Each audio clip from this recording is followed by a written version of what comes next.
Hey guys, welcome to Herding Little Cows to the Glory of God. I'm going to be talking more about hospitality today. So I mentioned in another video about getting your heart ready for being hospitable to people. But today is more, if you're ready to invite someone over, how to get your house ready for that. So let's say you go to church on Sunday and you're like, we would really like to have this couple over, or this small family over, this large family over, whatever it is. How do I get ready for that? Well, there are a few things that you're going to want to do if you've never had people or rarely had people in your home. There are some ways to make hosting easier. So first, like I've mentioned in other videos, determine how you're going to serve the food. If you have a large family coming over, you may have to make different decisions than if you have a small family. I do not have enough dishes to serve multiple meals to a large family on dishes, like regular dishes. So we use paper plates when you have a large family over. If we were to have a small couple or a young, small family over, I have enough. So determine how you're going to do that. Also determine how the space in your home is best used for serving those people. So yesterday we had a large family over and we ate outside. It was a beautiful day all day long.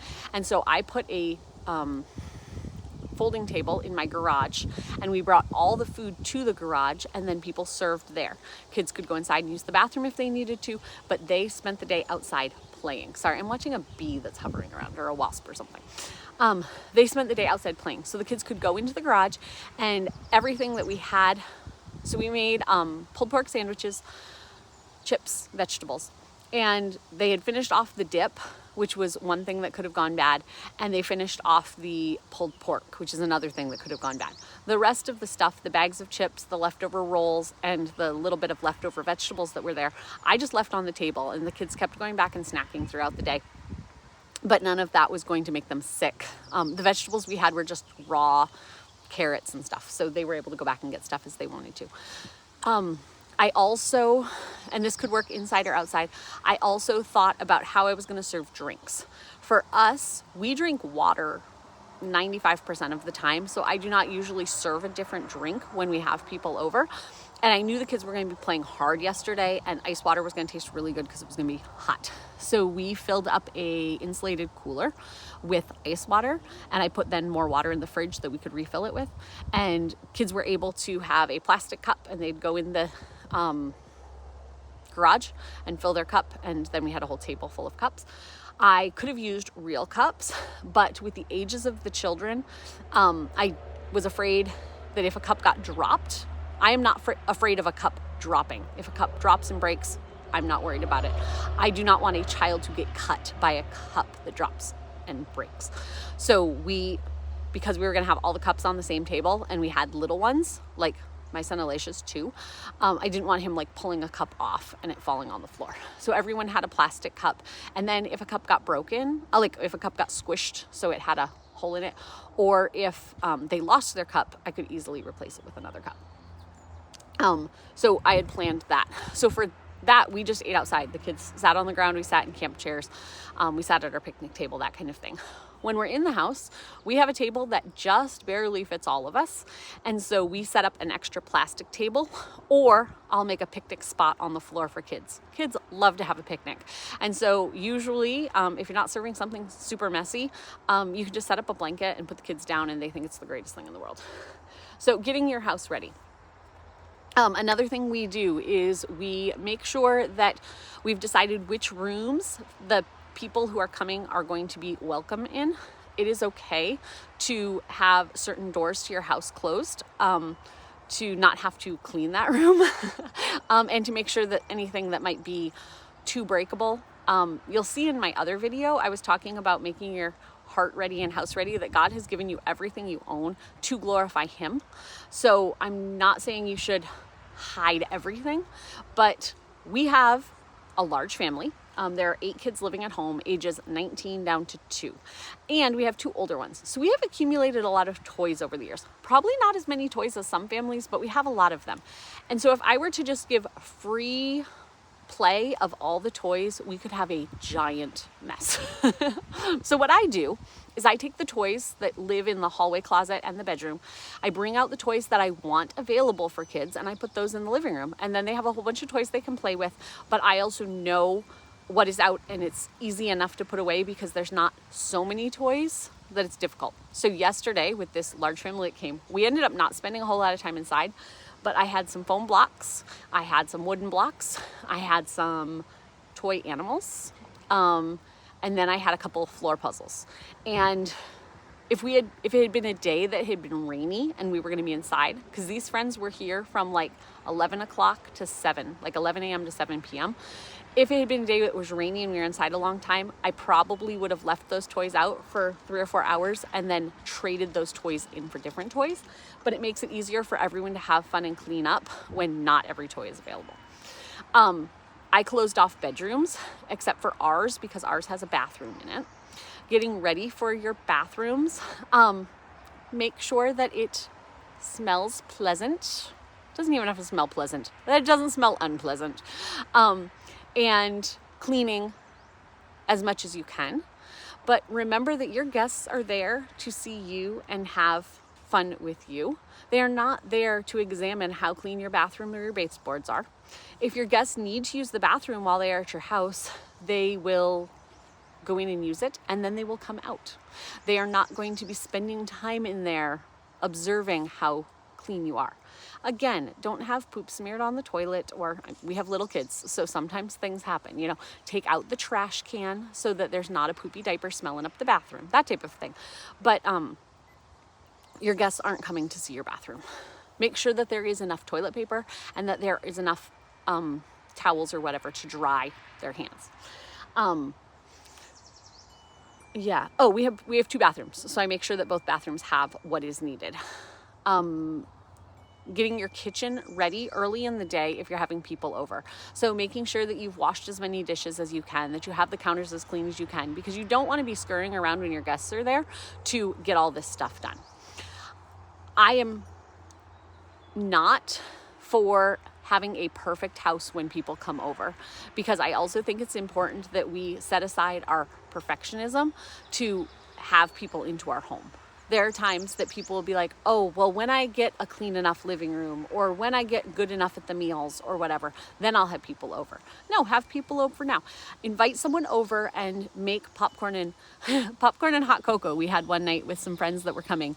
We had been trying to get together with them for a while. At this point, we had a custom on Sunday nights that we had popcorn and hot cocoa in the winter, or popcorn and milkshakes in the summer. It wasn't really a milkshake, but cold milk drink. And we had been trying to get together with these people, and they last minute were like, hey, we could do Sunday night. So we were like, hey, come on over for popcorn and hot chocolate. And we had so much fun with them. And I didn't have to do a big, huge meal. Meals can be super easy to have people over, and they're not there for the food. They're there for the fellowship. So getting that stuff in place, thinking through what you're going to make for the meal before the day of, so you can make sure you have the stuff you need, and trying to accommodate allergies. This is what someone asked on one of my others about trying to accommodate allergies.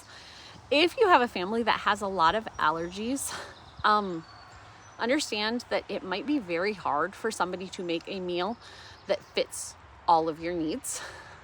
But if you're the host, try your best to do what you can. So we had a time that we were hosting a family that part of the family, well, this was actually 2 different times. I'll tell the 2 different times. One time we had 2 different families over. We are meat eaters. The one family was vegetarian, and the other family had vegan family members.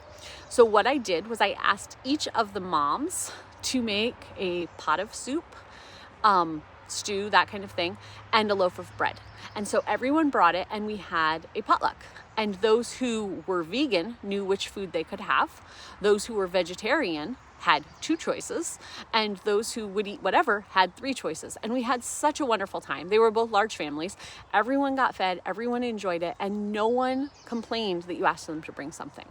People usually really enjoy bringing something when someone's inviting them to their home. Another time we had a different vegan family over and we just, some people in the family were vegan. Don't try to make things that would bother your guests. just to bother your guests.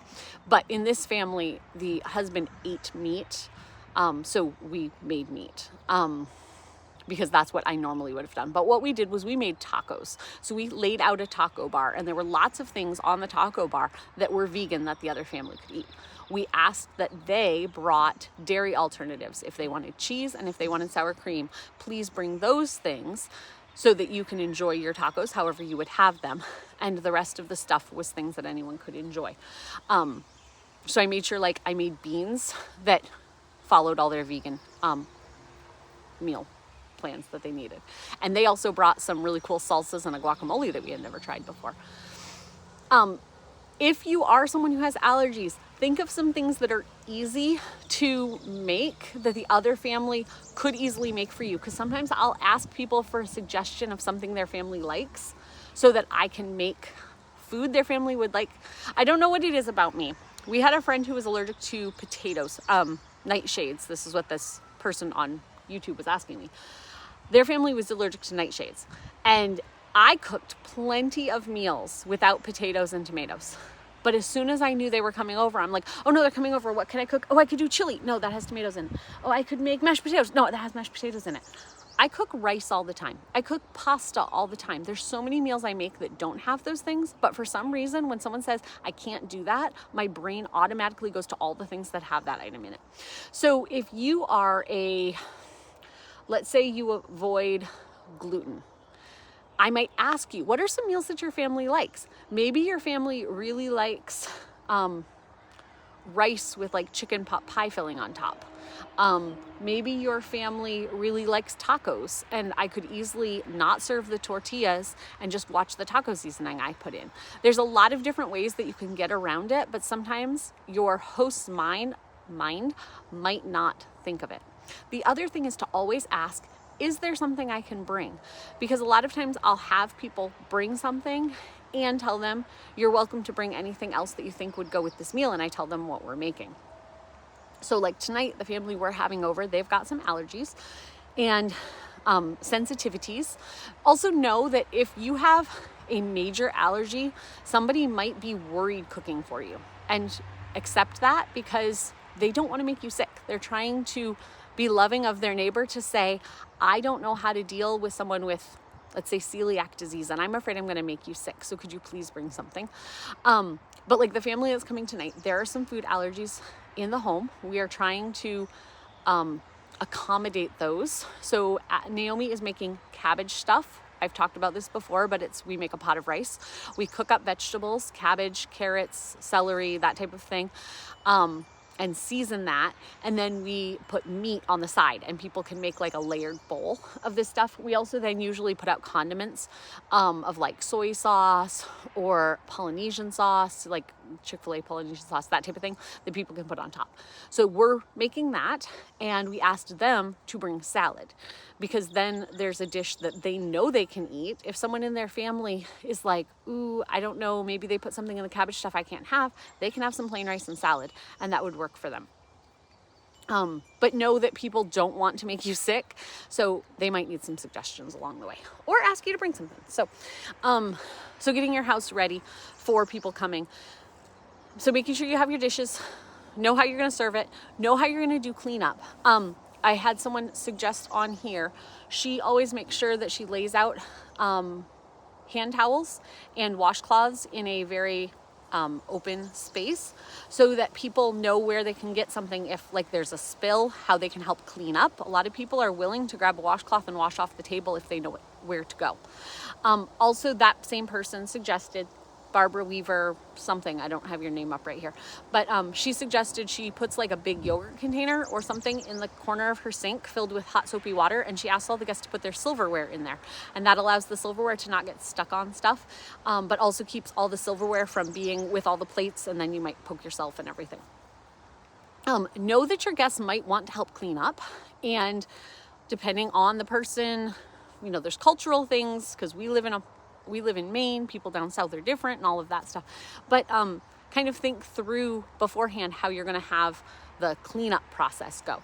Like yesterday, we had a bunch of teenagers here along with the little kids. And so I had teenagers helping with food prep stuff, my own teenagers along with their teenagers, because I knew that this family knew their way around my kitchen and could do that. And so I had done a lot of prep work for the food beforehand, but like right before supper, my daughter was in the house with the teenagers. So my daughter and son and their teenagers were in the house. And I sent Naomi a voice message and I said, okay, we need the meat that is on the counter, you know, in the crock pot. We need the beans that are in the Instant Pot. We need the rice that he just cooked.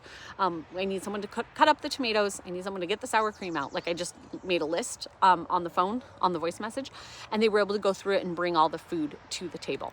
So just kind of have an idea of what you're going to do with getting the food out to the table, and then what you're going to do with putting the food away. I knew they were leaving shortly after supper, so I wasn't super worried about getting the food put away. But I had planned, like after lunch, I told you they ate all the food that would have gone bad, but I had planned there were only a couple things, and I knew in my head, okay, if there's leftover pork, I need to go put that away, you know, when people are done eating. But the guests might be very much, let us help you. We had a time where we had a couple over. A family had come to our church just randomly. They were here on vacation, and they had a lot of older girls. They were older than our girls at the time. And so they came over, we had supper, and Mom and I are sitting and talking, and all of a sudden one of their older girls was like, hey, Virginia, she was our oldest girl at home at the time, how about we bless the moms by going out to wash the dishes? And so they went out and they cleaned up the whole kitchen as a blessing to the moms so that we could sit with the little ones. So yeah, all of that. If you're a host, I'm hoping this is helping you. And if you're a guest, I'm hoping this is helping you.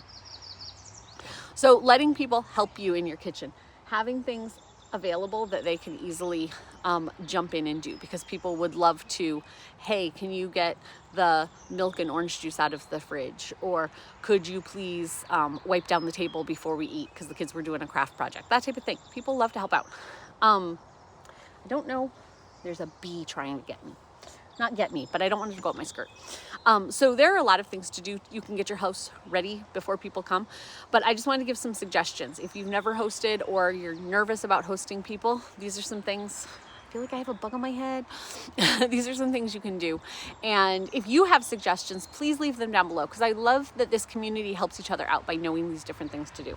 I will be doing another video about like things you can do. Actually, I'll just keep going on this one. We'll just make one longer video. So, because I've mentioned a bunch of these things, knowing what you're going to do the day of and everything. When your guests get there, greet them at the door. This doesn't necessarily have to be mom greeting them at the door. We've had times that something happens. I'm in the middle of a diaper change when they show up, or the food needs to get out of the oven when they show up. Send the kids out. Hey, like if it's safe, send the kids out to be like, hey guys, come on in. I know some people live like in a busy city and stuff, so I'm not saying send your kids out in a bad way. But here we live on a piece of property, like we live way back from the road, so I can easily send the kids out to someone's car and be like, hey, come on in. Tell kids and adults where the bathroom is when they first get there, especially if they've come from a ways. I have toddlers who love to immediately get down and play, and if they've been sitting in a car for a while, they might need to use the bathroom. And if I just let them start playing, they'll forget to use the bathroom, and then we have an accident, which makes the whole day harder. And so, sorry, I thought a kid needed me. So showing them where the bathroom is, and making, like I said before, make sure you have plenty of toilet paper and everything in there. Showing guests when they get there where they can get a drink. If you have a water station set up or a drink station set up, or just asking them, could I get anyone water before we eat our meal? Laying down a little bit of the guidelines of the house in just a, hey kids, we're gonna stay in the living room today. I brought out toys that we can play with. It'll be so much fun. Or, hey guys, how about we use the bathroom and we're all gonna head outside to play, and we'll come back in when it's dinner time. But just giving them an idea of, are we about to sit down to eat dinner? Should we play? Where can the kids play? Because I know we've gone to people's houses and we're kind of just like standing around trying to keep the kids quiet, but I can tell dinner's not almost ready and I'm not really sure what to do. So when people come in, I try to say, hey guys, how about you all move to the living room and we'll be ready to eat in just a little bit, or something along those lines. Making sure that you do have activities for little ones. You don't have to have a house full of toys to have activities for little ones, but you could have out a deck of cards if you play cards. You could have out, if you have little ones coming, like toddler age coming, grab some random things from your kitchen and let them play on the floor with them. Kids love to have a whisk and a pastry brush and a big spoon. They think it's the greatest thing. Give them some bowls. They think it's awesome. He can come. You want to come over here? So have something to do. Have paper and crayons out so that they know what to do. Again, kids love, this is crazy hair going on. Crazy hair. Kids love new things in new environments, and it doesn't have to necessarily be a toy, right? Doesn't have to be a toy. No. His brother tried to do his hair this morning and it didn't work so well. And then, like I said, giving a basic timeline of what's going on for the meal. After the meal is over, people will tend to just sit at the dining room table until you say what needs to happen. So you could say, hey, like, I'm going to name some of my kids. Hey, Abigail, could you grab all the dirty dishes and get them to the kitchen? And Samuel, could you just, rinse all of those off and then we'll all head to the living room? Or how about we just leave everything here at the table except Naomi, can you go put the meat away and we'll all move to the living room so we can do a hymn sing? Whatever it is, just kind of letting people know what's going on. And then as the evening ends, it is okay to let your guests know, hey, we've got to wrap up. We have a big family with different ages. So we as a family pray together at about 6:45 every night. And so if you have guests that are staying past that time, like the guests we have tonight have just older kids, so they might be staying until 9, I don't know. But as it gets towards bedtime, I'm going to say to them, hey, I'm going to go put kids in pajamas, but do not feel like you have to leave. I'm just putting them in their normal routine, but you guys can stay as long as you want. We'd love to sit around and have fellowship. But it is okay to also take care of the needs of your family. One story I have from years ago is we had people invite us to their house for dinner, and we were hanging out. We were having a great time. And I don't remember them, like maybe I just missed their cues, but I don't remember them saying anything about, oh, we're going to have to get the kids ready for bed soon or anything like that. But we were living in a very small camper, very confined space. Her family, the mom's family, had lived in a confined space, so she understood what it was like. And so at one point, they all of a sudden were like, hey, we need to go get our daughter ready for bed. She was special needs. She needed both parents to go with her. We need to go get our daughter ready for bed, but you guys are welcome to hang out down here and play, and then we'll chat when we come back down. And we were able to just stay and play and all of that. But if they had said, hey, it's time for us to get the kids ready for bed, we're going to need to wrap up, I would have helped pick up the toys and all of that stuff. If you are a guest in someone's house, help clean up before you leave. I am not mad. If you've been at my house and you haven't cleaned up, I'm not mad about that. But I think that all hosts appreciate that you would even offer to help clean up and get things going for the next day. So those are my tips. If you've got more tips, leave them down below, and we'll see you guys next time on Herding Little Cows to the Glory of God. Bye.